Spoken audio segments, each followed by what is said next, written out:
Hello friends. ताने ताने हर किसी की ज़िंदगी का हिस्सा बन चुका है। जब तक सफलता नहीं मिल जाती कि हम मेहनत भी हम करें, संघर्ष भी हमारा हो, लेकिन सुनना हमें मतलब औरतों को ही पड़ता है। देखिए, चाहे आप एक लड़का हो, चाहे आप एक लड़की हो, चाहे आप एक गृहिणी बन चुकी हो, चाहे आप इस समय किसी भी जॉब में हो या फिर आप कुछ भी कर रहे हैं, लेकिन जब तक आप मतलब आपका संघर्षपूर्ण जीवन नहीं हो जाता, ये दुनिया हमें एक अलग ही नज़र से देखती है, या फिर कहें कि रिश्ते जो हैं वो हमें अलग ही नज़र से देखते हैं।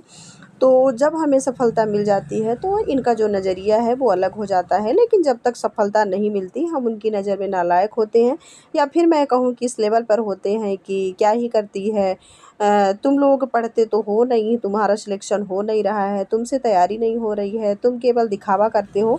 लेकिन कौन उनसे एक्सप्लेन कर सकता है कि इस दिखावे के पीछे भी कितनी मेहनत होती है, दिन रात एक करना पड़ता है, अपनी बुक्स में सारा दिन गंवाना पड़ता है। उसके बाद जाकर जब हम एग्ज़ाम हॉल में जाते हैं और जब रिज़ल्ट हमारे पक्ष में नहीं आता तो एक अलग ही हमारे अंदर फीलिंग होती है, और उस फीलिंग को ना हम एक्सप्लेन नहीं कर सकते। तो मतलब कि इतने दिनों की मेहनत, इतने दिनों का त्याग जब अपने पक्ष में नहीं आता तो वो बहुत अलग ही लगने लगता है, और हमारा जो मन है वो भी टूटने लगता है। लेकिन हम फिर से मजबूती के साथ खड़े होते हैं, और वो चेयर हमें फिर से मिलती है, वहाँ बैठकर हम फिर से पढ़ाई करना स्टार्ट करते हैं, एक उम्मीद के साथ कि हाँ, हम बहुत कुछ कर सकते हैं। तो ये वाले जो हालात हैं तो वो हम ही जानते हैं कि कैसे होते हैं और कैसी परिस्थितियों से हम गुज़रे होते हैं। लेकिन क्या हमें दुनिया के नज़रिए से भी अपने आप को देखना चाहिए कि हाँ, हमें घर वाले हुए या फिर कोई पड़ोसी हुए या कोई रिश्तेदार हुए जो हमसे ये कहते हैं कि तेरा कुछ नहीं होने वाला, तू कभी कुछ कर नहीं सकती, या फिर बहुत कुछ, या फिर उनकी नज़र में हम इस तरीके से हैं कि बस ये फालतू का टाइम पास करते हैं, इनसे कुछ लेना देना नहीं है, इनसे कभी कुछ होगा नहीं। तो मतलब इन लोगों को इनसे कभी कुछ नहीं होगा, मतलब एक रिस्पेक्ट वाली बात नहीं होती, तो कैसे हम इन परिस्थितियों को हैंडल करें, कैसे हम आगे बढ़ें। तो देखिए, बस मैं आपसे इतना कहना चाहूँगी कि अगर हम इन सभी बातों को इग्नोर करें तो बहुत अच्छा होगा, क्योंकि ये बातें जो है ना हमें कहीं न कहीं ये सिखा रही हैं कि जब तक आप किसी मुकाम पर नहीं पहुँच जाते तो आपकी वैल्यू नहीं होगी। तो हमें मतलब और ज़्यादा अपने अंदर से मोटिवेट होना चाहिए, अपने आप से ये कहना चाहिए कि नहीं, मैं एक मौका और लूँगी, इस मौके को पूरा समर्पण के साथ यूज़ करूँगी, और इस बार मैं अपना 100% देते हुए सिलेक्शन ज़रूर लूँगी। देखिए, आप मेहनत कर सकते हैं, बहुत शानदार कर सकते हैं, मतलब लास्ट में रिज़ल्ट क्या आएगा वो बात की बात है, लेकिन इस बार मेहनत और अच्छी होगी, इस बार और जुनून के साथ होगी, तो शायद वो वाला मुकाम ज़रूर मिलेगा, और शायद कि 100% मिलेगा जब हम उसके प्रति समर्पित होंगे। ख़ास तौर पर आज मैं बात करूँगी गृहिणियों की, जिन्हें बहुत कुछ पहले ही मतलब संघर्षपूर्ण जीवन मिला है, कि सब कुछ उन्हें मैनेज करके समय निकालना होता है, और उस समय को निकाल कर जब वो पढ़ती हैं, किसी की पसंद होती है, किसी की नहीं होती है। मतलब कुछ लोग जो घर वाले हैं वो लोग कुछ पक्ष में होते हैं, कुछ लोग नहीं होते हैं। तो मैं उनसे एक ही चीज़ कहूँगी कि देखिए, आप पढ़ तो रही हैं, मेहनत आपकी है, समय आप निकालती हैं, घर के काम आप करती हैं, फिर भी आप सभी की नज़रों में छाई रहती हैं कि देखो ये कैसे अपनी लाइफ़ को जीती है, कैसे पढ़ने के पीछे पागल रहती है, इसको घर गृहस्थी दिखती नहीं है, इसको काम नहीं दिखता, मतलब उनके ढेरों एक्सक्यूज़ आपके सामने आते हैं। जब आप खुद की मेहनत करती हैं, लेकिन हमें इन हालातों में कैसे अपने आप को बनाए रखना है, ये भी मोस्ट इम्पॉर्टेंट है। और क्योंकि यहाँ पर ना हर बात मन को ठेस पहुंचाती है, अपने आप में एक टूटापन फ़ील होता है, लेकिन हम डटे रहते हैं। तो मेरा मानना है कि उस चुगली भरे माहौल में बैठना और 5 औरतों के साथ बात करना, इससे अच्छा है कि आप मतलब उस माहौल में समय देने से बेहतर है कि आप उस समय को बुक्स में लगाएँ, जो कि हमें ज्ञान रूपी सागर देती हैं, और कहीं न कहीं वो जॉब से रिलेटेड भी होंगी, और हमें आगे बढ़ाने के लिए प्रेरित करती हैं, आपको एक नई ज़िंदगी की राह दिखाती हैं। ज़िंदगी में क्या चल रहा है और कहाँ ये ज़िंदगी पहुँच सकती है, उससे मिलवाती हैं। तो मेरा ये मानना है कि ऐसी मीटिंग जो कि आपके लिए बिल्कुल बनी नहीं है, उसे छोड़कर अपनी दिशा बनाना बहुत ज़रूरी है। तो आज के बाद आप ऐसी बातों को इग्नोर कीजिए जहाँ पर आपको कोई ये कह रहा हो कि आप कुछ नहीं कर सकती, आपको ये करना चाहिए, आपको वो करना चाहिए, आप इस काबिल नहीं हो। कुछ भी अगर आपसे कहा जा रहा है, किसी भी प्रकार का अगर ताना दिया जा रहा है, तो आप ना उसे इग्नोर करिए।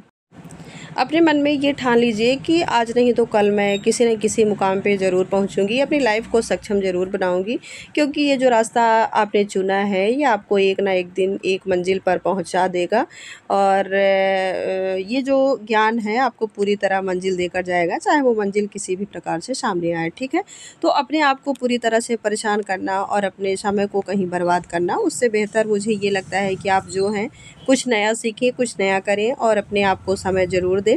तो मैं आप सभी गृहिणियों से केवल इतना कहना चाहती हूँ कि आप अपनी पहली प्रायोरिटी होनी चाहिए कि हाँ, मैं हूँ, मेरा वजूद है, मेरी भी कुछ पसंद है, मुझे भी बहुत कुछ करना है, अपने लिए टाइम निकालना है, अपनी हेल्थ का ध्यान देना है, अपने सपनों को ध्यान रखना है। तो देखिए, क्योंकि ज़िंदगी मेरी है, मेरी ये ज़िंदगी मुझे मिली है, इसका मैं पूरा आनंद लेना चाहती हूँ। एक वक्त के बाद मैं ये नहीं कहना चाहती कि काश मैंने अपना समय दुनिया को ना दिया होता, अपने अपने रिश्तों पर खर्च ना किया होता और अपने बारे में सोचा होता, तो मैं बहुत कुछ मतलब ज़रूर करती। ठीक है, तो अपने ऊपर समय खर्च करिए और अपने रिश्तों पे मतलब इतना ज़्यादा ध्यान मत दीजिए कि कौन रिश्ता छूट रहा है कौन नहीं। देखिए, अगर आप सक्सेस हो जाती हैं तो जो भी आज आपके रिश्ते छूट रहे हैं वो एक ना एक दिन आपको ज़रूर मिलेंगे। तो अपने आप को ना भूलें कि आपका भी एक वजूद है। अगर दिन में आपको 24 घंटे मिल रहे हैं तो उन 24 घंटों में से अगर आप 20 घंटे टाइम और सोने में देती हैं, परिवार को देती हैं, बच्चों को देती हैं, तो बचने वाला 4 घंटा भी आपके लिए बहुत ज़्यादा है। और अगर थोड़ा-थोड़ा मतलब समय निकालती हैं तो वो बहुत ज़्यादा इम्पोर्टेंट होगा आपके लिए। तो आपको ना ये प्राथमिकताएँ तय करनी होगी कि अपने आप को प्रायोरिटी देनी होगी। फिर नेक्स्ट पॉइंट आता है कि आपको जो है वो तानों से बचना है, तानों में नहीं उलझना है, जो कह रहे हैं कहने देना है, किसी की बात को दिल से नहीं लगाना है। बस आप अपने आप को लगाइए और हमेशा आगे बढ़ते रहिए, तो उम्मीद है आप बिल्कुल भी नहीं टूटेंगी, आप बिल्कुल भी डाइवर्ट नहीं होगी, अपने ऊपर विचार करेंगी। और देखिए, वहाँ से निकलने का आप रास्ता देखेंगी कि हाँ, हमें अपनी मंजिल तक पहुँचना है और मैं कैसे रास्ता चुनूँ, कैसे करूँ। तो अगर आप ऐसा सब सोचती हैं ना और ऐसा करती हैं तो बहुत अच्छे से आप सक्सेस पा जाएँगी।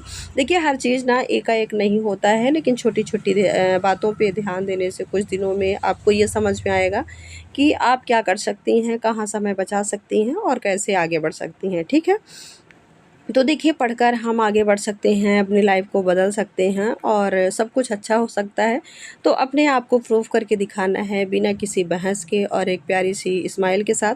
तो टाइम मैनेजमेंट की बात जब तक रही तो वो मैंने आपको मतलब पहले भी शेयर किया है कि हम कैसे टाइम को मैनेज करें और सिर्फ 2 घंटे, 3 घंटे या 4 घंटे अपने लिए निकालें और उसी टाइम पे अपने आप को हम कैसे इम्प्रूव करें और कितना पढ़ाई कर लें। तो एक चीज़ मैं आपसे और कहना चाहूँगी कि काम के दौरान भी अपने थॉट्स को क्लियर करते रहें। आपने जो भी पूरा पढ़ा है, एक बार देखिए, उसको मनन करिए और रिवाइज़ करिए कि मतलब मैंने कितना पढ़ा था और कितना मुझे रिकॉल है, मतलब अच्छे से याद है, मैंने कितना याद किया है। तो आप अगर इस प्रकार से ना थोड़ा-थोड़ा करके पढ़ती हैं, थोड़े-थोड़े समय बचाती हैं, थोड़ा-थोड़ा समय चुराती हैं, तो अपने लिए बहुत अच्छा कर पाएँगी और उससे ना आपको मोटिवेशन भी मिलेगा और आपकी डेली की हैबिट भी बन जाएगी। धीरे-धीरे करके आप बहुत अच्छा समय दे पाएँगी पढ़ाई के लिए और वो वही मतलब पढ़ाई के लिए दिया हुआ समय आपको एक दिन आपकी मंज़िल तक पहुँचाएगा और बहुत अच्छा करेंगी। तो अपने ऊपर विश्वास कीजिए कि जो हूँ बहुत अच्छी हूँ, मैं बहुत अच्छा कर लूँगी। तो मैंने कोई गलती नहीं की है और आप सभी को ऑल द बेस्ट।